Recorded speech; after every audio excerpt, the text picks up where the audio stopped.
जय श्री कृष्णा दोस्तों। आज हम आरंभ करने जा रहे हैं जय एकादशी व्रत कथा। बोली राधे राधे। धर्मराज युधिष्ठिर बोले, हे भगवान, अपने माघ माह की कृष्ण पक्ष की षटतिला एकादशी का अत्यंत सुंदर वर्णन किया है। अब कृपा कर माघ माह के शुक्ल पक्ष की एकादशी की कथा का वर्णन कीजिए। इस एकादशी का नाम, विधि और देवता क्या और कौन सा है?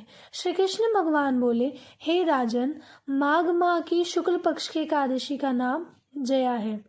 इस एकादशी व्रत से मनुष्य ब्रह्म हत्या के पाप से छूट जाते हैं और अंत में उनको स्वर्ग प्राप्ति होती है। इस व्रत से मनुष्य कुयोनि अर्थात भूत, प्रेत, पिशाच आदि की योनि से छूट जाता है। अतः इस एकादशी के व्रत को विधि पूर्वक करना चाहिए। हे राजन, मैं एक पौराणिक कथा कहता हूँ।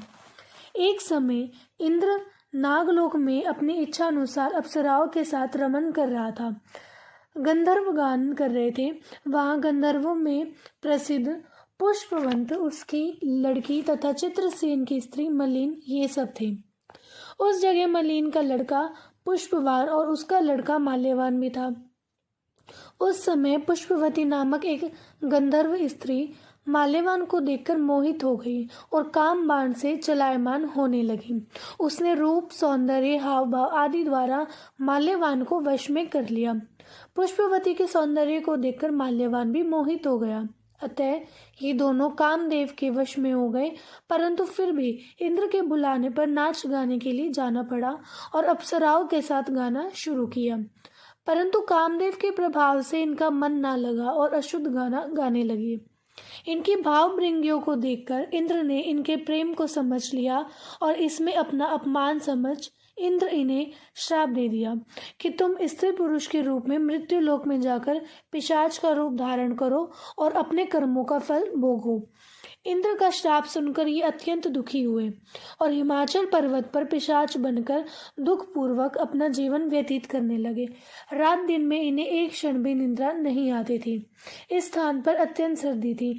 एक दिन पिशाच ने अपनी स्त्री से कहा, न मालूम हमने पिछले जन्म में ऐसे कौन से पाप किए हैं जिससे हमें इतनी दुखदायी यह पिशाच योनि प्राप्त हुई है। देवयोग से एक दिन माघ माह के शुक्ल पक्ष की जया नाम की एकादशी आई। इस दिन दोनों ने कुछ भी भोजन ना किया और ना कोई पाप कर्म ही किया। इस दिन केवल फल फूल खाकर ही दिन व्यतीत किया और महान दुख के साथ पीतल के वृक्ष के नीचे बैठ गए। वह रात्रि इन दोनों ने एक दूसरे से चिपटकर बड़ी कठिनता के साथ काटी। सर्दी के कारण उनको रात्रि में निद्रा भी ना आई।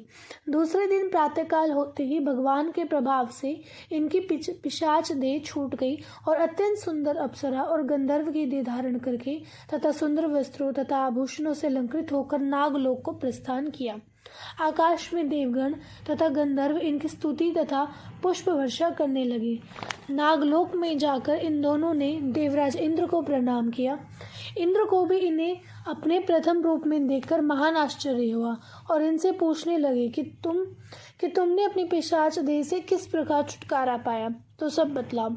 इस प्रकार माल्यवान बोले, हे देवेंद्र, भगवान विष्णु के प्रभाव तथा जया एकादशी के व्रत के पुण्य से हमारे पिशाच देह छूटी है। इंद्र बोले, हे माल्यवान, एकादशी व्रत करने से तथा विष्णु के प्रभाव से तुम लोग पिशाच की देह को छोड़कर पवित्र हो गए हो और हम लोगों के भी वंदनीय हो गए हो, क्योंकि शिव भक्त हम लोगों के वंदना करने योग्य है। अतः आपको धन्य है, धन्य है। अब तुम पुष्पवती के साथ जाकर विहार करो। हे युधिष्ठिर, इस जया एकादशी के व्रत करने से समस्त को योनि छूट जाती है। जिस मनुष्य ने इस एकादशी का व्रत किया है उसने मानो सब यज्ञ तप आदि किए। जो मनुष्य भक्ति पूर्वक जया एकादशी का व्रत करते हैं वे अवश्य ही सहस्त्र वर्ष तक स्वर्ग में निवास करते हैं। बोलिए राधे राधे।